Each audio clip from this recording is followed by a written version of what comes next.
بيقولوا ميسي أسطورة وبيقولوا كريستيانو أسطورة، بس هما كده غلطوا. انتوا عارفين مين هو الأسطورة اللي بجد؟ الأسطورة هو عثمان بن عفان لما قرأ القرآن الكريم كله في ركعة واحدة.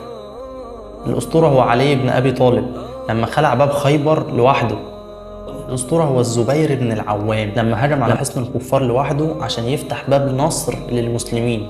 الأسطورة هو خالد بن الوليد لما هجم على صفوف الكفار واختطف القائد بتاعهم ورجع تاني لصفوف المسلمين وهو سالم، ما حصلوش أي حاجة في الدنيا. والأسطورة هو الخليفة عمر بن عبد العزيز، محتاج سنتين بس عشان يطوف بعديها بالزكاة فما يلاقيش حد ياخدها. الأسطورة هو خالد بن الوليد اللي خاض أكتر من 100 معركة وما خسرش ولا واحدة. الأسطورة هو علي بن أبي طالب لما حارب بسيفين واتحكم بحصانه برجليه. الأسطورة هو اللي هيعمل شير للفيديو ده عشان نغسل دماغ اللي اتغسلت دماغتهم من المسلمين اللي نسوا الأساطير فعلا بتاعتهم ومجد أمتهم ودينهم ورفعوا اللي مش منهم.